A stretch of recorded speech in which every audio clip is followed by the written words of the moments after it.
আসসালামু আলাইকুম রহমতুল্লাহি ওবরকাতুহু। সম্মানিত দর্শক, বাংলাদেশের রাজনীতিতে মেজর আক্তার একজন উল্লেখযোগ্য নাম। তাকে নতুন করে পরিচয় করে দেওয়ার দরকার নেই। তার বীরত্ব, তার সাহস, তার স্পষ্টবাদিতা, বিদ্রোহ করার ক্ষমতা, এসব এক অনন্য নজির স্থাপন করেছে বাংলাদেশে। বহুবার তিনি বিএনপি থেকে বহিষ্কৃত হয়েছেন। বিএনপি তাকে যতবারই বহিষ্কার করে, খালেদা জিয়ার প্রতি তার মমত্ব ততই বাড়ে। আবার বিএনপি থেকে যতই তাকে বহিষ্কার করা হয়, তারেক রহমান সাহেব যতই তাকে দূরে ঠেলে রাখার চেষ্টা করেন না কেন, তিনি তারেক রহমান সাহেবের প্রতি রাগ করে কখনো কখনো এমন কিছু কথা বলেন যা কিনা আপত্তিকর। কিন্তু দিন শেষে একান্তে তার সঙ্গে যাদের খাতির আছে তারা জানেন যে তিনি তারেক রহমান সাহেবকেই নেতা মনে করেন। তিনি বিএনপির প্ল্যাটফর্মে থেকে আওয়ামী লীগের প্রশংসা করেন, অনেক সময় জামাতেরও প্রশংসা করেন। আবার সমালোচনা যখন তার করার দরকার হয়, তিনি সবার সমালোচনা করেন, এমনকি তার নিজেরও সমালোচনা করেন, যেটা বাংলাদেশে বিরল। এজন্য তিনি আলোচিত নন, তার সঙ্গে সঙ্গে সমালোচিত এবং একই সঙ্গে বিতর্কিত। আমি তার নির্বাচন এলাকায় গিয়েছি, অসম্ভব জনপ্রিয়। আবার সেখানে তার প্রতিপক্ষের নিকট তিনি অনেকটা জম, একেবারে জমের মতো তাকে ভয় পায়। লম্বা শরীর, মেজাজ গরম। তার ডাকনাম হলো রঞ্জন, মেজর রঞ্জন। এবং খুব যুবক বয়সে তিনি যখন কিশোরগঞ্জের এমপি হলেন, মেজর রঞ্জন যখন এমপি হলেন, ওটা একটা দেখার মতো দৃশ্য ছিল। ক্যাপ পরে ঘোরাফেরা করতেন, আর্মির একটা ভাবসাব আছে। এবং ওই যে তার যে এলাকা, ওটা একটা ডাকাতের এলাকা, চোরের এলাকা। তো সব এলাকাতে, ডাকাত চোরের এলাকাতে খুব দুর্ধর্ষ দিনে দুপুরে মানে ট্রেন ডাকাতি হয়। তো সেখানে মেজর রঞ্জন যখন এমপি হলেন, তো তার সেই যে কটিয়াদি ওই এলাকা সোজা করতে তার খুব বেশি দিন সময় লাগেনি। এবং তিনি এখনও ওইরকম এমপি নাই, ঢাল নাই, তলোয়ার নাই, কিচ্ছু নেই, বুড়া হয়ে গেছেন। কিন্তু ওই হাক ডাক আগের মতোই আছে। ভাঙা একটা বাড়িতে থাকেন, একটা খামার আছে, খামার বাড়িতে থাকেন, একা একা ঘোরাফেরা করেন। মানে ওই চোর আসবে, ডাকাত আসবে, গুন্ডা আসবে, তার সামনে পড়বে, ওইরকম ওই এলাকাতে মানে কারো এরকম দুঃসাহস নেই। তো ওরকম একটা ভাবসাব নিয়েছিলেন। জাতীয় রাজনীতিতেও তিনি কথাবার্তা বলেন। কখনো কাউকে ভয় পেয়েছেন কোনো কথা বলতে আমার কাছে মনে হয়নি। যথেষ্ট একটা সময় আলোচিত ছিলেন। তার আলোচনা হতো তার যাকে বলা হয় কথা নিয়ে, বার্তা নিয়ে। তো ইদানিংও তিনি বেশ একেবারে চোখালো, চোখালো, ঝাঁঝালো, ঝাঁঝালো কথাবার্তা বলছেন ডক্টর মোহাম্মদ ইউনূসকে নিয়ে।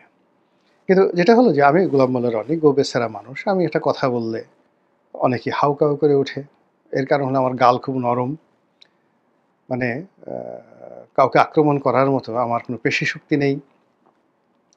আমার নামের সঙ্গে সেই মেজর নেই, ব্রিগেডিয়ার নেই, কর্নেল নেই, কিংবা টাকা পয়সা, ধনসম্পদ যা কিছু দরকার ওই জিনিসগুলো নেই। ফলে আমরা যখন কোনো একটা সরকারের পক্ষে কথাবার্তা বলি, সবাই এখানে হাউকাউ করে ওঠে। কিন্তু মেজর আক্তারকে যদি কেউ শালা বলে, তিনি তাকে সুধীর ভাই না বলে তিনি ছাড়বেন না। তার দিকে যদি কেউ এক হাত এগিয়ে আসেন, তিনি 10 হাত নিয়ে তার গালের উপর একটা চটকানি না মারা পর্যন্ত তিনি ছাড়েন না। ফলে কি হচ্ছে, ওই যে দেশ বিদেশে অনেক লোক আছে যাদেরকে গালির সম্রাট বলা হয়, তারা আমাদের মতো লোকদেরকে নিয়ে গালাগালি করেন, কিন্তু মেজর আক্তারকে নিয়ে গালি দেওয়ার মতো সেই ডক্টর ইউনূস থেকে শুরু করে তার যারা লোকজন রয়েছেন তাদের কারোরই সেটা নেই। তো সেই মেজর আক্তার সম্প্রতি একটি সেই যে অনলাইন প্ল্যাটফর্ম, ইদানিংকালে বেশ জনপ্রিয়, একসময় ২১শে টেলিভিশনের সাংবাদিক ছিলেন। সেই সাংবাদিকের একটা ইউটিউব চ্যানেল আছে। তো সেই চ্যানেলে তিনি একটা সাক্ষাৎকার দিয়েছেন। তো সাক্ষাৎকার দেওয়ার যে তার ভাষা, বক্তব্য, এটাকে আবার সেই চ্যানেলের যিনি সাংবাদিক তিনি এটাকে শিরোনাম করেছেন। তো একেবারে পিলে চমকানো শিরোনাম। আর ওই কথা সেই যাকে বলা হয় বাংলাদেশে এই মুহূর্তে মেজর আক্তার ছাড়া কেউ বলতে পারবেন না। আর ওই যে সাংবাদিক প্রকাশ করেছেন তারও ইদানিং যাকে বলা হয় সাহস এবং শক্তি আমাদের অনেকের চাইতে বেশি। তো এই যে মিস্টার পান্না, ডাক্তার মঞ্জুরুল ইসলাম পান্না, আমরা পান্না হিসেবে ডাকি, আমাদের ছোট ভাই। পান্নার যে এত সাহস, এটা আমি কোনোদিন টের পাইনি। ও ২১-তে চাকরি করত সালাম সাহেবের ওখানে, এবং ২১-এর সালাম সাহেব তার যে বিপদের সময়টিতে পান্না সবসময় তার সঙ্গে ছিলেন। সালাম সাহেব যখন গ্রেপ্তার হলেন সেই আওয়ামী লীগের দ্বারা, তখন বাংলাদেশে আসলে তার পক্ষে কেউ কথা বলেনি। কেউ কথা বলেনি। আমি তখন প্রতিবাদ করেছিলাম। টকশোতে বলেছিলাম যে এটা কোনো অবস্থাতেই ২১-এর টেলিভিশনের সঙ্গে শেখ হাসিনা যেটা করছেন সেটা ঠিক না। তারপর সে জেল থেকে বোধহয় খবর পেল যে আমি এই ব্যাপারে কথা বলেছি। তিনি তার সেই সম্ভবত পান্না অথবা মজুমদার জুয়েল, তার মাধ্যমে তিনি আমাকে একটা রিকোয়েস্ট করলেন যে, রনি ভাই, আমাদের সালাম সাহেব আপনাকে সালাম দিয়েছেন, তাকে নিয়ে যদি পারেন কিছু একটা লেখা লেখেন আর কি। তো ওই সময় যাকে বলা হয় আব্দুল সালামের নাম উচ্চারণ করা বাংলাদেশে খুব শক্তির দরকার ছিল। তো যাই হোক, আমি সেই দৈনিক নয়া দিগন্ত পত্রিকায় একেবারে পুরো একটা পত্রিকায় সম্পাদকীয় লিখে ফেললাম যাকে বলে আব্দুল সালামকে নিয়ে, এবং নয়া দিগন্ত সেটা ছাপালো পরিপূর্ণভাবে। একেবারে আব্দুল সালাম ২১-এর টেলিভিশনকে নিয়ে পরিপূর্ণভাবে প্রায় ২৫০০ শব্দের একটা সেই সম্পাদকীয়। সালাম সাহেবের এক ভাই, আমি নাম বলতে পারবো না, সে টেলিফোন করে অনেক কৃতজ্ঞতা জানালো। তো যাই হোক, এনিওয়ে, সালাম সাহেব এই পট পরিবর্তনের পরে সে জেলখানা থেকে বের হলো। ২১-এর সে মালিকানা নিল আবার বুঝে। পান্না সেখানে হঠাৎ করে চাকরি হারিয়ে ফেললো। কেন হারালো আমি পান্নার সাথে কথা হয়নি। এখন সে ইউটিউব করে এবং এখান থেকে তার যে আয় রোজগার হয়, সে দেখা গেল ১০ বছর চাকরি করলে যা আয় না করতো, তার চেয়ে গত ১০ মাসে তার আয় রোজগার ভালো হয়েছে। পান্না খুব ভালো করছে, সব দিক থেকে পান্না ভালো করছে। তো সেই পান্নার যে সাহস, তার সঙ্গে সঙ্গে আবার এই মেজর আক্তারের যে সাহস একত্র হয়ে গেছে। তো পান্নার ইউটিউব চ্যানেলে তিনি যেটা বলেছেন যে আওয়ামী লীগ এত সোজা জিনিস নয়। আওয়ামী লীগ আর কয়দিন পরে সেই আগস্ট মাসকে ডেডলাইন দিয়েছে, ২০২৫ সনের আগস্ট মাসে ডেডলাইন দিয়েছেন কে? মেজর আক্তার, যে আগস্ট মাসে থেকে আওয়ামী লীগ খেলা শুরু করবে এবং ঘোষণা দিয়ে খেলা শুরু করবে, আজান দিয়ে খেলা শুরু করবে।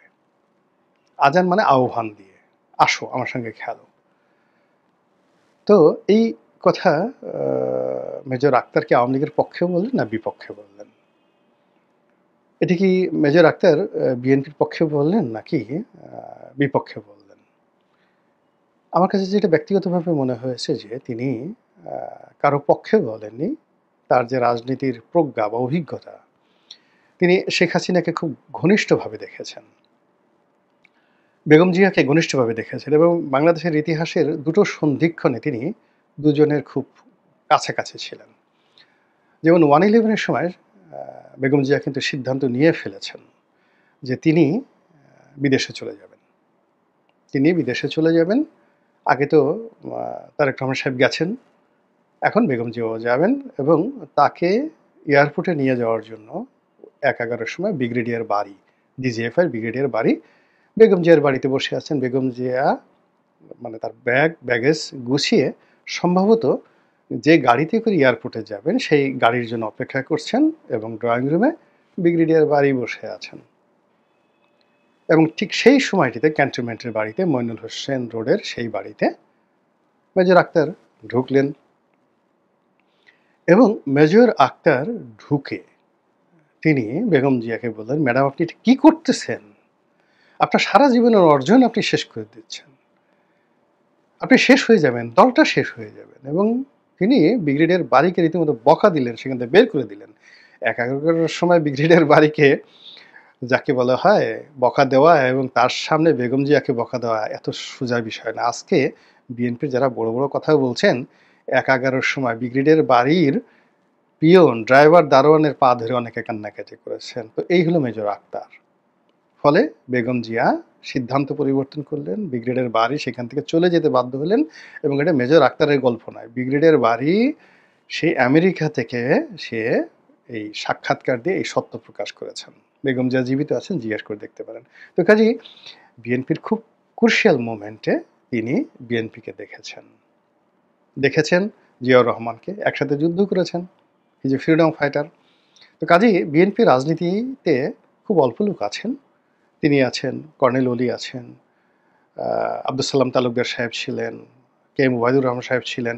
মানে যারা একেবারে প্রথম দিন থেকে বিএনপি রাজনীতি বোঝেন, সৃষ্টি করেছেন। যেমন ফেরদৌস আহমেদ কুরেশি ছিলেন, আব্দুল হামিদ চৌধুরী ছিলেন, কে এম ওবায়দুর রহমান, মানে যারা বিএনপির শুরু থেকে, শাহ মজিম সাহেব ছিলেন, ইন্টেলেকচুয়ালি বিএনপিকে ডেভেলপ করেছেন এবং সাংগঠনিকভাবে বিএনপিকে শক্তিশালী করেছেন। বি চৌধুরী ছিলেন।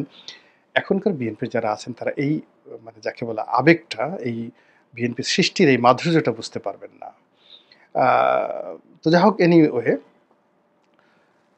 তারপরে তিনি আবার শেখ হাসিনার সঙ্গেও তার ঘনিষ্ঠতা হয়েছে বেশ কয়েকবার।